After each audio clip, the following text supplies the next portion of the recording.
Welcome to Cashflow Diary, a podcast where we discuss business, money, real estate, and the sharing economy. As a full-time real estate investor, entrepreneur, and all-around problem solver, I have had the privilege of developing individuals into powerful business owners. And today, the focus turns towards you. Our mission is to help you build your real estate empire by leveraging strategies to grow yourself, your mind, and your wallet. Let's get started.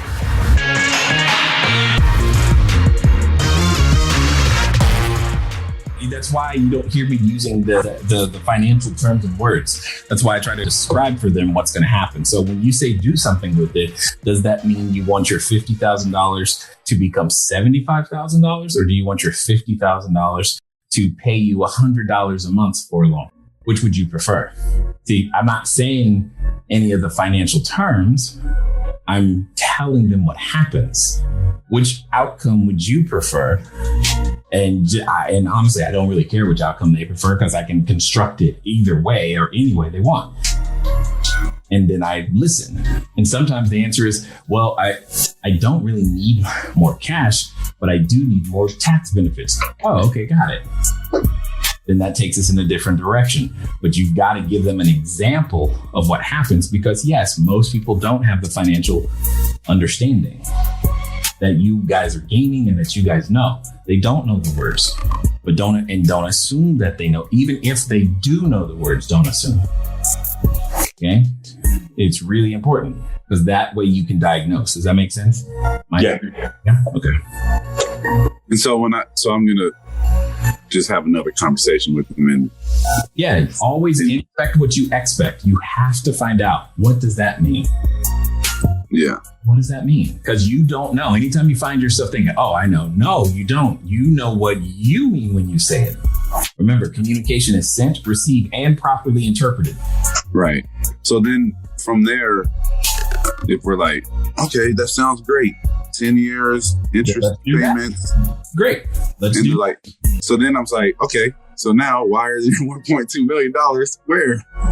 Like, how do I? That's right. That's exactly right. The next step is for us to get it on the phone. So here's the next step. Frank, we're going to be on the phone with the attorney. We're going to make, I'm going to repeat to them everything that you and I just said.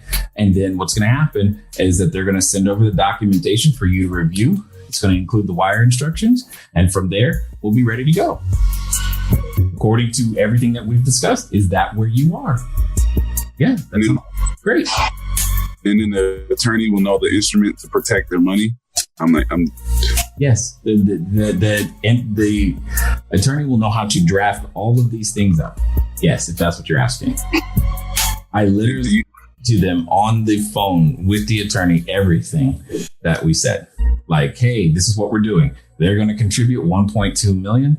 That $1.2 million is for the first 10 years. Is just going to increase the principal balance at year 10 or at the beginning of year 10. There's then going to receive annual payments of approximately 7% of the balance paid to them annually as an interest only loan for 60 years. And at the end of that 60 years, there's an option to extend and or for the balloon to be paid off. And then they're going to ask them questions, namely name, phone number, address, and stuff like that.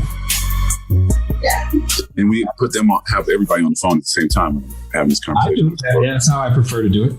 That's how I prefer to do it because that way the attorney can confirm right there with them. Is that your understanding? Yes. And then they can ask questions back and forth. Yes. And then the documents go over and then they take it to their attorney and whatever. But at that moment, the deal for all intents and purposes is done. It's just a matter of going through the process of getting the paperwork finished. Right. And they're transferring the money into my business account or is it? Sure. If that's the entity you're using. Yeah. But that's because in this structure, we're just using a promissory note. It is as simple as that. Right. Okay. That was the missing piece the promissory note. Well, it's not always going to be a promissory note and you're not going to always know what it is. That's why I didn't say it. Right. I get it. That's why you're describing what happens.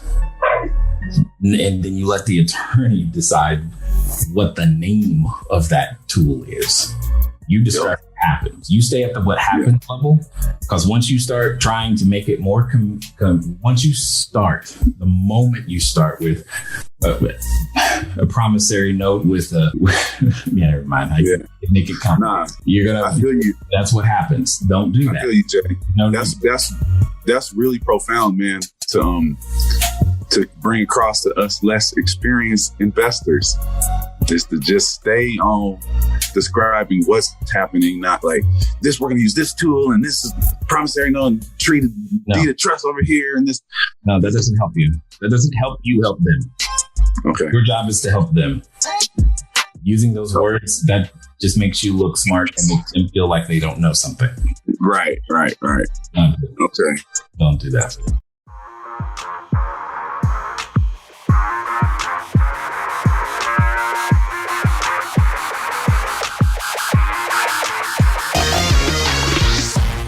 Thank you for tuning in to the Cashflow Diary podcast. If you enjoyed this episode and you'd like to help support the podcast, please subscribe, share with a friend, and leave a rating and a review.